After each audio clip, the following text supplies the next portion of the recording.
Me, so I am just starting. हम agents के बारे में हमने बात की थी लास्ट टाइम, मैंने आपके साथ कुछ कोड फाइल भी शेयर की थी। आज हम उसके बारे में थोड़ा डेप्थ में जाएंगे और हम जो मेन हमारा टॉपिक है वो टाइप्स ऑफ एजेंट्स हैं कि एआई एजेंट्स की टाइप्स कौन कौन सी होती हैं। एंड देन ऑब्वियसली जो आपका प्रोजेक्ट होगा उसके बारे में भी हम बात करेंगे। And you can also see कि आप किस तरह का किस टाइप का एजेंट आप बना रहे हैं। तो इन जनरल जब हमने एजेंट की बात की थी तो हमने ये कहा था कि एजेंट के जो कंपोनेंट्स होते हैं उनमें प्लानिंग एंड रीजनिंग कैपेबिलिटी होती है। दूसरा उसमें जो एस्पेक्ट होता है वो मेमोरी का होता है। और जो तीसरा उसमें एस्पेक्ट होता है कि एजेंट के पास टूल्स की एक्सेस होती है। अगर किसी में कोई आप में से बता सके बेशक चैट पे लिख के या किसी और तरह से ये बोल के बेशक के, हमने लास्ट टाइम जो हमारा क्लास में सेशन हुआ था मैंने आपको कोई एजेंट का कोई टूल दिखाया था। Can do you guys remember, जिन लोगों ने अटेंड किया था, कि हमने क्या टूल बनाया था और क्या एग्जांपल थी टूल की जो मैंने दी थी। मे भी आप इसको बता सके, मे बी जस्ट राइट। और हमने एक रिसर्च राइटर का एक पूरा प्रोजेक्ट था, लेकिन उसमें हमने एक छोटा सा टूल बनाया था कि जी वो ये काम करता है। ये जो मैंने आपको एक्टिविटीज़ दी थी उन एक्टिविटीज़ में से एक टूल भी था, एक्टिविटी नंबर 4 आई रिमेंबर। किसी को याद हो कि हमने उसमें क्या किया था?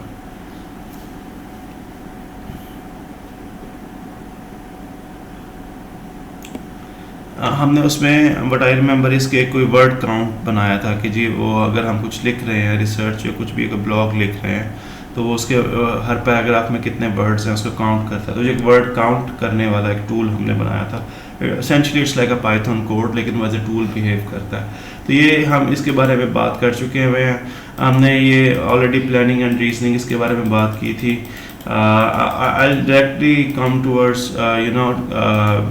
यानी जो आज का हमारा मेन टॉपिक है, which is types of AI agents. Okay, एक अगर आप किसी एजेंट की बात करें तो ये टर्म आपने ज़हन रखनी है। एक एजेंट का एक लूप होता है, यानी कि जब कोई हम एजेंट की बात करते हैं तो ये 3 चीज़ें बेसिकली कर रहा होता है। एक चीज़ जिसे हम कहते हैं कि वो परसीव कर रहा है। तो अगर आप परसीव की बात करें तो इसकी बहुत सारी एग्जांपल्स हैं।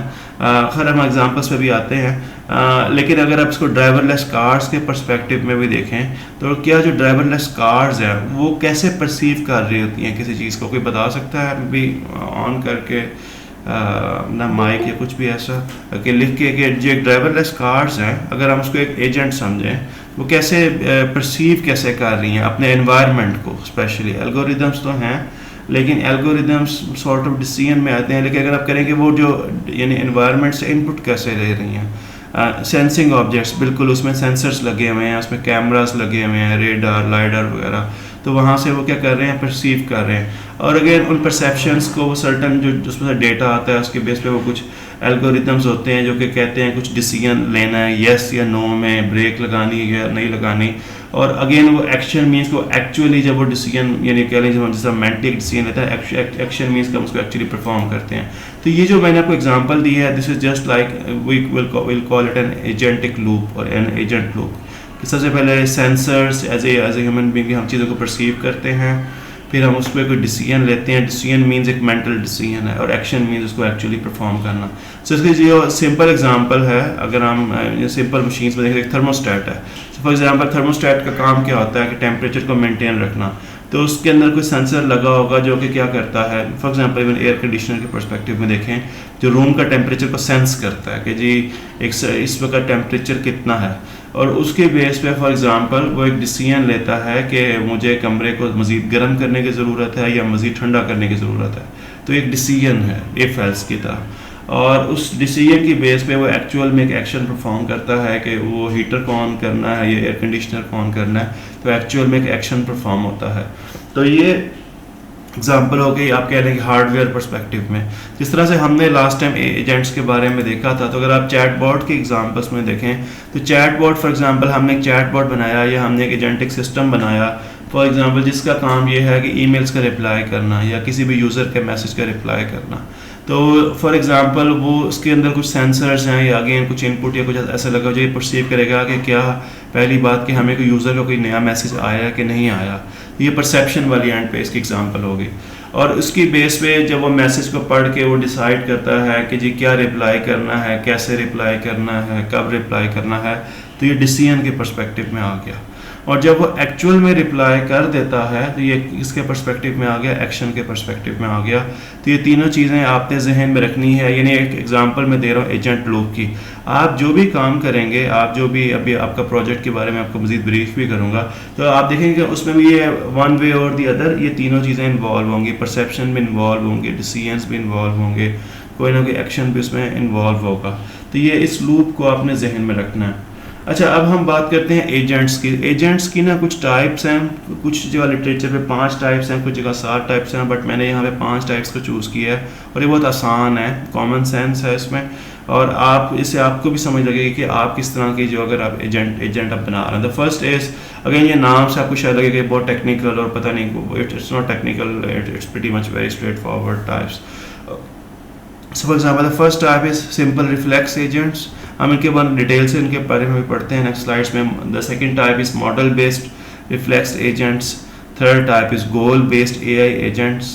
Fourth type is utility based AI agents. और fifth type is learning AI agents. तो ये 5 तरह के AI एजेंट्स होते हैं, और जब हम इनकी एग्जांपल्स करेंगे तो आपको मैं कुछ प्रोजेक्ट आइडिया या स्टार्टअप आइडियाज़ भी हम इसमें डिस्कस कर सकते हैं, जो बना सकते हैं एक्चुअल में, जिनको हम एक्चुअली यानी जिससे हम बिजनेस वैल्यू जनरेट कर सकते हैं। ओके, सो ये 5 टाइप्स हैं: simple reflex, model based, goal based, utility based, learning AI agent. So let's talk about them one by one. तो simple reflex agent simple if else की तरह बिहेव करता है। इफ एल्स हमने पढ़ा हुआ है, प्री डिफाइंड रूल्स होते हैं। इफ़ ये कंडीशन है तो इस तरह करना है, ये कंडीशन है तो इस तरह करना है, ये कंडीशन है तो इस तरह करना है। तो ये सिंपल रिफ्लेक्स एजेंट्स होते हैं, ये प्री डिफाइंड रूल्स पे काम करते हैं। और अगर यानी कंडीशन एक्शन रूल्स भी इन्हें कहते हैं। अगर ये कंडीशन ट्रू है तो ये एक्शन लेना है, अगर ये कंडीशन ट्रू है तो ये एक्शन लेना है। अगेन इसमें मैंने इफ कंडीशन देन एक्शन, इस तरह से भी आप उसको डिफाइन कर सकते हैं। जहाँ ये एजेंट्स कब बहुत ज़्यादा यूज़फुल होते हैं, जहाँ वो एनवायरनमेंट जहाँ पे कोई इतना डायनामिज्म नहीं होता है, बड़ा कंट्रोल्ड और स्टेबल एनवायरनमेंट होता है, वहाँ पे इस तरह के एजेंट्स बहुत इफेक्टिव होते हैं, जहाँ पे बहुत स्ट्रक्चर्ड वे में काम हो रहा होता है और हमें पता होता है कि ये चीज़ जो है सेम रहेगी, इसमें कोई चेंज नहीं आएगी, या डायनामिज्म नहीं होगा। So they are not suitable for dynamic scenarios. इसकी जो सिंपल एग्जांपल है, फॉर एग्जांपल ये यहाँ पर मैंने पिक्चर्स पे 2 लिखा हुआ है। हमारे पास कुछ ऐसे सेंसर्स लगे हैं कि जी अगर वो देखता है कि कोई अगर बंदा के नियर बाय है तो दरवाज़ा ऑटोमेटिकली खुल जाता है, और ये हम बहुत इर्द गिर्द अपनी रियल लाइफ में ऑब्जर्व करते हैं। तो ये एक सिंपल रिफ्लेक्स एजेंट की एग्जाम्पल है कि सेंसर ने सेंस किया और उसने दरवाज़ा खोल दिया।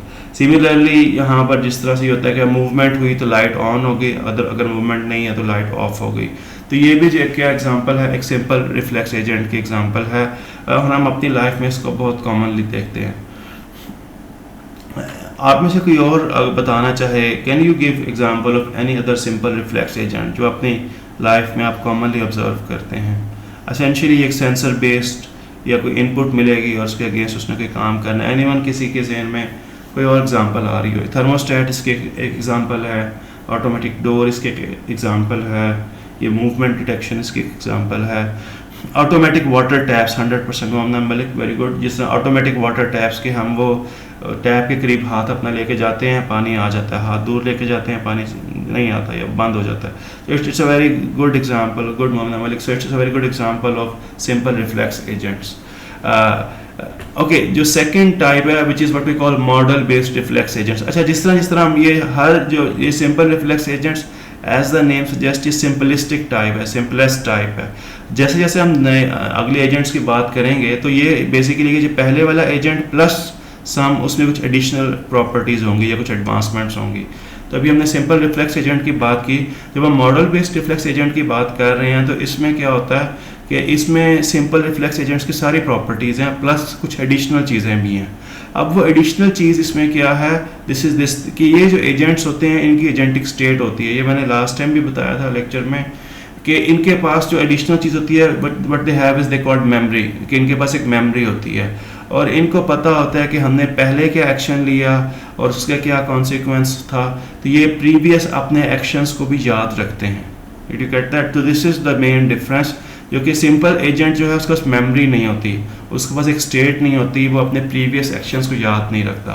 लेकिन जो मॉडल बेस्ड रिफ्लेक्स एजेंट्स होते हैं उनमें सिंपल रिफ्लेक्स एजेंट्स की सारी प्रॉपर्टीज़ होती हैं बट उनमें एडिशनल चीज़ क्या है कि they got memory, they got agentic state के वो याद रखते हैं कि जी पहले हमने कौन से एक्शन लिए और उनका क्या कॉन्सिक्वेंस था ऑब्वियसली।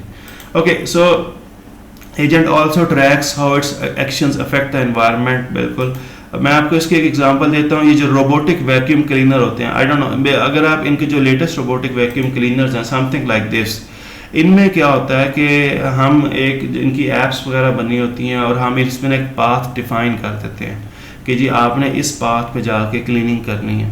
तो जब हम ये पाथ डिफाइन कर देते हैं तो basically they tend to remember कि इन्होंने पहले कौन से पाथ से गुजर चुके हैं, तो ये उस पाथ पे दोबारा नहीं जाते। तो इनमें यानी कि इफेक्ट्स तो है सारा कुछ, प्लस इसमें जो एडिशनल चीज़ है कि इनमें एक मेमोरी की कैपेबिलिटी है एंड दे रिमेंबर कि इन्होंने किस पाथ पे वो ऑलरेडी जा चुके हैं, उसको रिपीट नहीं करते, उसको मेमोराइज रखते हैं। सो ये this is an additional and another example of like an example of model based reflective agent. I hope you are clear about these two. Anyone, any questions in दो के लिहाज से? कोई एनीवन, किसी के ज़हन पे सवाल?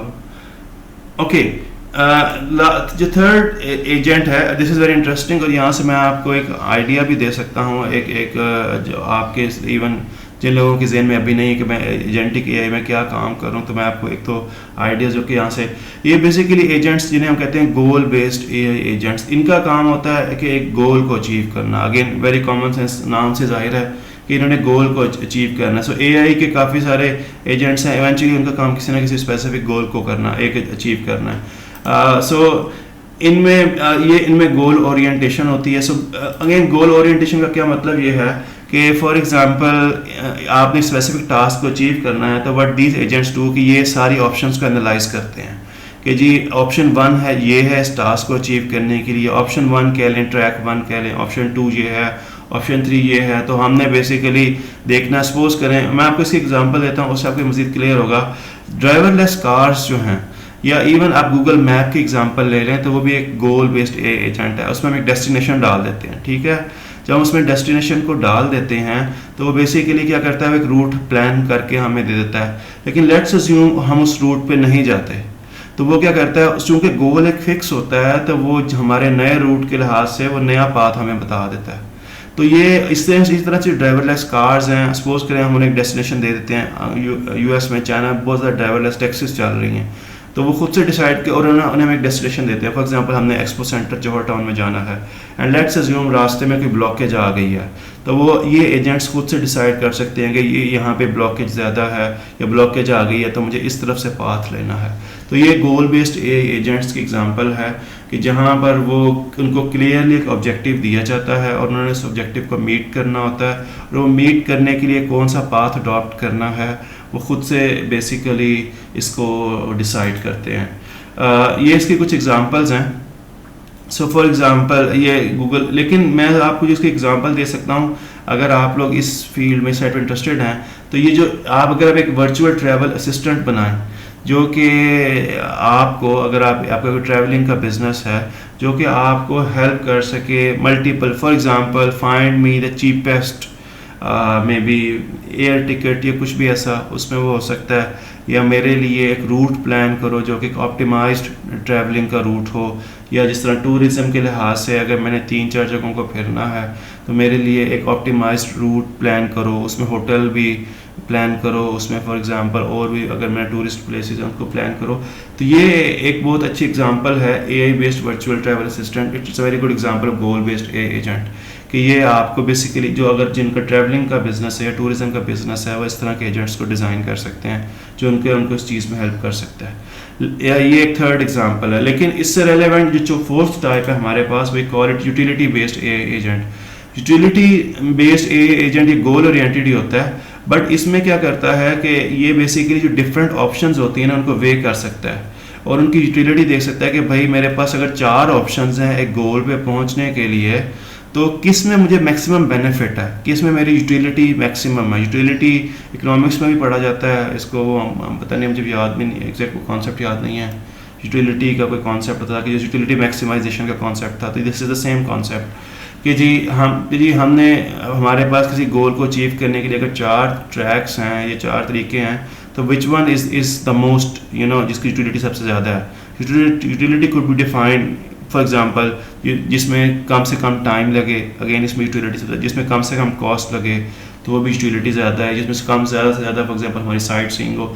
तो यूटिलिटी बेस्ड एआई एजेंट्स वो होते हैं जो कि गोल ओरिएंटेड होते हैं, लेकिन अगर एक गोल तक पहुंचने के मल्टीपल वेज हों तो ये हर वे को बेसिकली वे करते हैं कि जी उसका वज़न जांचते हैं कि जी किस गोल में कितना कॉस्ट है, कितनी बेनिफिट है, और अकॉर्डिंगली ये डिसाइड करते हैं कि हमें कौन सा ट्रैक लेना है। Utility represents a happiness score और अ प्रेफरेंस वैल्यू कि जी अगेन कि मैं अगर ये ट्रैक लूँगा तो मेरा हैप्पीनेस स्कोर ये होगा। आप इसको किसी भी सेंस में ले सकते हैं। So for example autonomous drone delivery की एक एग्जांपल है कि अगर ड्रोन ने एक जगह पे कोई चीज़ पहुंचानी है तो यूटिलिटी कुड भी कि मैं इस तरह से पहुंचाऊं कि मुझे मिनिमम एनर्जी यूजेज हो मेरा। तो ये यूटिलिटी बेस्ड एआई एजेंट होगा कि उसका गोल तो है बट द गोल के आगे उसकी यूटिलिटी ये है कि मिनिमम एनर्जी कंजम्पशन हो। मैं आपको कुछ यहाँ पे एग्जांपल दिखा रहा हूँ। फॉर एग्जांपल ये मुझे बहुत सी एग्जांपल मिली थी और ये आप बना सकते हैं। I can make an agent जो कि मेरे लिए फ़्लाइट बुक करे, और वो यूटिलिटी बेस्ड एआई एजेंट हो सकता है कि वो सर्च करता रहे और जैसे ही उसको सबसे कम कॉस्ट इफ़ेक्टिव फ़्लाइट मिले तो वो उसको बुक कर ले। और ये बहुत ज़्यादा एक अच्छी एग्जांपल है, इसके टूरिज़्म में बहुत ज़्यादा एप्लीकेशन है। सो फॉर एग्जांपल मुझे जब मैंने एक एजेंट बनाया, अगर मैं इसको सिर्फ गोल बेस्ड एजेंट बनाऊं, मैं ऐसा कहता हूँ मेरे लिए फॉर एग्जांपल लंदन की फ़्लाइट बुक कर लो, तो वो फ़्लाइट तो वो बुक कर लेगा, और मे भी वो कुछ फ़्लाइट में भी यहाँ पे इंडियन रुपीज़ लिखे हुए हैं, मे भी वो फ़्लाइट पाउंड्स में बात करूँ 500 पाउंड की भी हो सकती है, 1000 पाउंड की भी हो सकती है, 1500 पाउंड की भी हो सकती है। गोल तो वो अचीव कर लेगा। बट जो यूटिलिटी बेस्ड एआई एजेंट होगा वो क्या करेगा कि अगर एक गोल को अचीव करने के 3 पाथ्स हैं तो हर एक पाथ का यूटिलिटी स्कोर वो बेसिकली कैलकुलेट करेगा, और जहाँ पे यानी वो देखेगा कि जहाँ भी यूटिलिटी स्कोर सबसे ज़्यादा है अगेन वो उसको चूज़ कर सकता है। ठीक हो गया। तो ये एक एग्जांपल है। सिमिलरली एक दूसरी एग्जांपल है अगेन कि आपने किसी रूट को प्लान करना है तो हम एक एजेंट बना सकते हैं। अगेन वो बात तो कोई भी दिखा सकता है, लेकिन जो यूटिलिटी बेस्ड एजेंट वो होगा जो कि सेफ्टी को देख के, क्लाइमेट कंडीशंस को देख के, ट्रैफिक कंजेशन को देख के, और अगर आपकी एक ऑटोमेटिक कार है तो वो तो बैटरी लेवल को देख के, हाइब्रिड है या दूसरी प्लग इन है या इवन इलेक्ट्रिक है, तो बैटरी लेवल को देख के वो एक ऑप्टिमाइज्ड रूट प्लान कर सकता है। So this is an example of utility based AI agent. And last जो हमारा AI agent है, और ये आप बहुत ज़्यादा ChatGPT वगैरह में देखते हैं, which is called what we call learning AI agent. So learning AI agent क्या होता है कि ये यूज़र से फीडबैक भी लेता है और ये अपने आप को मुसलसल इम्प्रूव करता रहता है। और ये ChatGPT वगैरह इसकी एक बहुत अच्छी एग्जांपल है, क्लासिक एग्जांपल है कि जी आपने काम किया, आपने यूज़र से इनपुट ली, उसका आउटपुट सही नहीं है, आपने दोबारा इनपुट लिया, आपने उसके बेस पे लर्निंग भी की और अपने आप को इम्प्रूव भी किया। और ये basically AI chess game player is one example, ये यहाँ पे मैंने इसका लिखा भी हुआ है। सो फॉर एग्जांपल इस तरह के एजेंट्स ये बहुत ज़्यादा रीइंफोर्समेंट लर्निंग में यूज़ होते हैं। सपोज करें आपने एक AI की एक चेस प्लेयर बनाया AI बेस्ड, वो शुरू में हारता रहेगा, मुसलसल हारेगा, लेकिन उस हारने के दौरान वो मुसलसल सीख रहा है कि अगर मैं ये स्टेप्स लूँगा तो फॉर एग्जांपल मेरी गेम बेहतर होगी, और ये स्टेप्स मैं नहीं लूँगा तो भी मेरी गेम बेहतर होगी। और जब वो 100 दफ़ा, 1000 दफ़ा, 10,000 दफ़ा एक गेम को खेल चुकेगा, तो क्योंकि वो हर दफ़ा वो लर्न कर रहा है, तो आफ्टर 10,000 टाइम्स या 1 मिलियन टाइम्स वो बेसिकली बहुत बेहतर एक प्लेयर बन चुका होगा। So this is like an example of learning AI agent. तो ये let me just quickly summarize them. So there are 5 types of AI agents. One we call them simple reflex agents. ये simply react करते हैं, if else based होते हैं. The second is what we call model based reflex agents. इसका जो keyword और remember है, इनके पास एक memory होती है, एक state होती है. और थर्ड इज़ गोल बेस्ड, ये एम गोल ओरिएंटेड होते हैं, इनके पास एक ऑब्जेक्टिव होता है, उन्होंने उसको अचीव करना है। यूटिलिटी बेस्ड होता है, ये क्या करता है कि अगर इवेलुएट करता है मल्टीपल ऑप्शंस को, कि अगर एक गोल तक पहुंचने के 5 तरीके हैं तो वो इवेलुएट करेगा कि which one has the most utility. And the last one is learning AI agent, ये वो एजेंट है जो कि अपने आप को कंटिन्यूसली इम्प्रूव करता है। सो ये आपको लाजमी याद रखना है। और जो आप बनाएंगे, अभी हम प्रोजेक्ट को मैं डिस्क्राइब भी कर देता हूँ, यू कैन सी कि आप इसमें किस तरह का एजेंट आप बना सकते हैं। ये मैंने एडिशनल यहाँ पर एक डाला है, आप में से अगर कोई AI की ऐप बिल्ड करना चाहता है, एक पूरा उसका एक इंफ्रास्ट्रक्चर सा एक है कि उसके बैक एंड पे डाटा बेसिस होंगे और ये सारा, we want to go through it, that's fine. इसमें से यानी कुछ मैंने समझाना नहीं है, बट अगर आप एक AI ऐप बनाना चाहते हैं प्रोडक्शन लेवल पे जिस पे आप कस्टमर को कुछ सर्व करना चाहते हैं, तो this is the whole like framework. And any question so far भाई? Any questions in AI agents के बारे में? Okay, so let me quickly go through your project और हम उसके बारे में मैं फाइल ओपन कर लेता हूँ। अगर आप ही देख लें, अगर आपके पास ओपन नहीं तो just open it and then let's quickly discuss it. और आपका जो भी इस बारे में कोई भी क्वेश्चन है तो just ask me.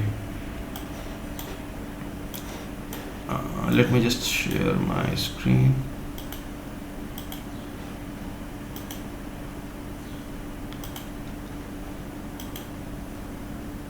Okay, I hope you can see my screen. Objectives project किस पर स्क्रीन आप देख सकते हैं, ठीक है। ओके, इसमें मैंने अपने ख्याल में मैंने सारी चीज़ें डालनी हैं। अगर आपके ज़हन में कोई क्वेश्चन आस्क मी, आपने कोई ना कोई एक बिजनेस प्रोसेस को ऑटोमेट करना है, आई विल हाईली रिकमेंड, अगर आप 3-4 दोस्त जिनकी आपस में अच्छी केमिस्ट्री बनती है तो आप एक टीम में आएँ एंड सी। मैं इस तरह से रिकमेंड करूँगा, आप सारे यंग हैं और यानी ज़िंदगी के इस फेज़ में है कि आपको ग्रो करना चाहिए। सो कोई ऐसा प्रोजेक्ट जिस पे आप समझते हैं कि आप फ्यूचर में बिजनेस वैल्यू जनरेट कर सकते हैं। और वैल्यू की डेफिनेशन क्या है? बड़ी सिंपल डेफिनेशन है, द वैल्यू इज़ एनीथिंग जिसके लिए कोई आपको पे करने को तैयार हो बिजनेस टर्म्स में, ठीक है। तो अगर आप कोई ऐसी चीज़ ऑटोमेट कर सकते हैं इस प्रोजेक्ट के थ्रू जिसमें कोई वैल्यू एडिशन हो, जिसका फर्दर फ्यूचर में मोनेटाइज कर सकें, तो I will highly recommend to do that. So मैंने कुछ एग्जांपल्स दी हैं। आपने एक एजेंटिक AI का सोल्यूशन बनाना है जिसमें आप कम अज़ कम एटलीस्ट 10 एजेंट्स हों, स्पेशलाइज्ड एजेंट्स। आप उसमें LangGraph और LangChain ज़रूर यूज़ करेंगे। बाकी अगर आप कोई और लाइब्रेरी यूज़ करना चाहते हैं, मुझे उस पर कोई एतराज़ नहीं है। मैंने कुछ एग्जांपल्स दिए हैं। आपकी ट्रैवल प्लानिंग का कोई एजेंट बना सकते हैं, आप HR ऑनबोर्डिंग का एजेंट बना सकते हैं, आप सोशल मीडिया मैनेजमेंट का कोई एजेंट बना सकते हैं जो आपके लिए कंटेंट जनरेट कर सके, फ्रॉड डिटेक्शन का, पर्सनलाइज्ड मार्केटिंग का, अगेन बहुत सारे आप एक पूरा वर्क फ्लो बना सकते हैं। रिक्वायरमेंट्स क्या हैं जो आप बनाएंगे? You must make at least 10 agents, those agents should be connected sequentially और इन पैरेलल, जिस तरह से भी है। जो लाजमी चीज़ है, एटलीस्ट 1 एजेंट जो है वो रैग परफॉर्म कर रहा होगा लाजमी। सो रैग लाजमी आपने करना है। कम से कम एक एजेंट एक डेटाबेस बना रहा हो, उस डेटाबेस को एक्सेस कर रहा हो, something like that. At least 2 agents must use tools. वो कोई भी टूल्स आप खुद से बना लें या मार्केट में बड़े बने बनाए टूल्स भी हैं, आप वो उठा लें। फॉर एग्जांपल आप वो कोई कैलकुलेटर यूज़ कर रहा हो, कोई ना कोई एजेंट, या कोई ना कोई एजेंट या पाइथन तो कोई कोड लिख रहा हो, या वेदर का डेटा एक्सेस कर रहा हो, या कुछ भी, या वो वर्ड काउंट कर रहा हो, कुछ भी ऐसा। तो आपको टूल्स 2 लाजमी एजेंट्स यूज़ कर रहे हो, और बाकी उनके रोल्स क्लियर होने चाहिए, डिस्टिंक्ट होने चाहिए। डेटा मैं ये रिकमेंड करूँगा, आप मुझे पता है आपसे कुछ लोग न्यूमेरिकल डेटा पे काम कर रहे हैं, बट अभी तक जो मुझे पता है हम जो टेक्सचुअल डेटा है, जिस तरह अगर आप ईमेल से रेलेवेंट के प्रोजेक्ट, डॉक्यूमेंट्स या इस, तो वो उसमें ये बहुत बेहतर परफॉर्म करते हैं। अगर आप न्यूमेरिकल डेटा यूज़ करेंगे तो उसमें इट्स अलाउड, बट उसमें एक्यूरेसी के चांसेस अभी भी कम है। सो अगर I will recommend you to use textual data, but अगर आप इवन न्यूमेरिकल डेटा पे भी इवेंचुअली किसी यानी कोई ऐसा ऑटोमेशन करना चाहते हैं जिसमें न्यूमेरिकल डेटा इन्वॉल्व है, तो I am still okay with that. आपको मुझे सबमिट क्या करवाना है? जुपिटर नोटबुक, और जो कि बड़ी क्लियरली वेल डॉक्यूमेंटेड हो, और एक रीडमी फाइल कर लें, या जिसमें एक वर्ड फाइल कर लें जिसमें आपने सारी इंस्ट्रक्शंस और वर्क फ्लो डायग्राम बनाई हो के, और इसमें सारे ऑब्जेक्टिव्स भी बड़े क्लियर लिखे हों। मैक्सिमम 4 लोग एक टीम में हो सकते हैं। अगर कम की टीम बन रही है, 3 की बन रही है, 2 की बन रही है, I am quite okay with that, but 4 से ज़्यादा लोग नहीं होंगे। ये इसमें मैंने आपको एक एग्जांपल दी है कि किस तरह के एजेंट्स हो सकते हैं, क्या स्ट्रक्चर बन सकता है। ये क्लियर हो गया। और जब आप ये सबमिट करवा देंगे, मैं एक दिन रखूँगा, सारी की सारी टीम ऑनलाइन होगी रिमोटली, और आप मुझे एक 10 मिनट का एक डेमो देंगे अपने एजेंट के बारे में, और उसमें Q&A भी होगा। सबमिशन डेडलाइन 30 मई की मैंने रखी है। मुझे पता है आप लोगों के बीच में पेपर्स नहीं हैं, but it's good enough, we have 18 days. आप इसमें ट्रायल एंड एरर करें, सीखें और इसको करें। ये कुछ कोडिंग क्राइटेरिया है और बाकी कुछ चीज़ें हैं। एनी क्वेश्चंस किसी के जहन में? इसको आसान नहीं लेना, ये वो प्रोजेक्ट नहीं होगा जो आप समझें कि जी मैं आखिरी दिन बैठूंगा या बैठूंगी या हमारी टीम तो ये हो जाएगा। It won't work that way, क्योंकि बहुत सारी ये जो आपके पास जो वर्क फ्लो बनाने में आपको टाइम लगना है। So just start doing it. Any questions so far project के बारे में है तो पूछें अभी मेरे से।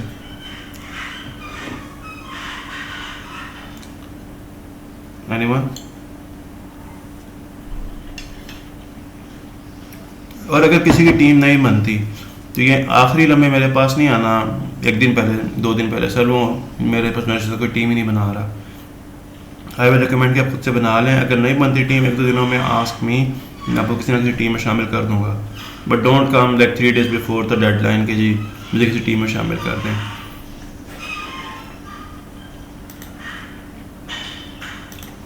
Any questions?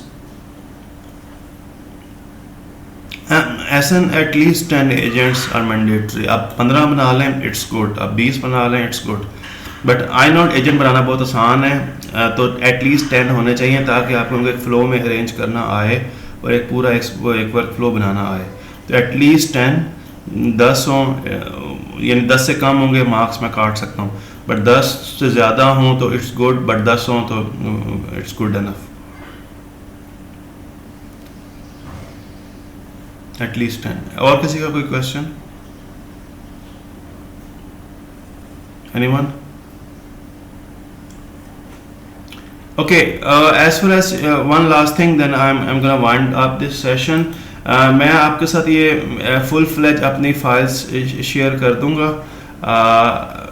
मैं ये और आपका जो फाइनल टर्म होगा it will be descriptive in nature. मैं इसको बिल्कुल टफ नहीं बना रहा, जिस तरह से जितना हमने पढ़ा है इसको ही डिस्क्राइब करना आना चाहिए, इसको ही आपको सिंपल जिस तरह से मिड टर्म का पैटर्न था उस तरह से ही आएगा, ठीक है।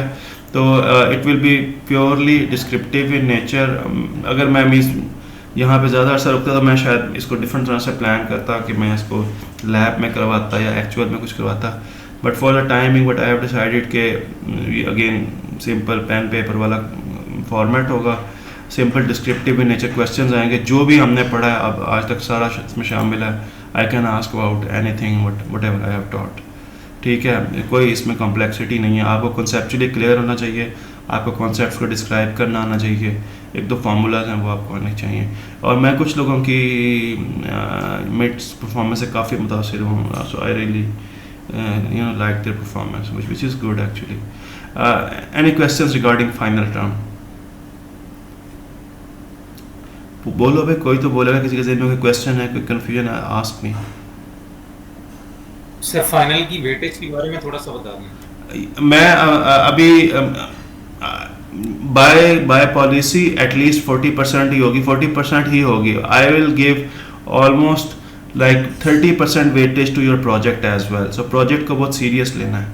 और बाकी एक मिड हो गया है हुआ है, एक आपका क्विज है, तो वो इतना नहीं है। तो 30% मैं एटलीस्ट आई मेक श्योर कि जो वेटेज है मैं उसको दूंगा प्रोजेक्ट को, और 40% मैं फाइनल को दूंगा। और रिमेनिंग यू कैन अंडरस्टैंड कि 10% क्विज होगा, 20% आपका मिड है। हमारे पास टोटल 4 इवेल्युएशंस है।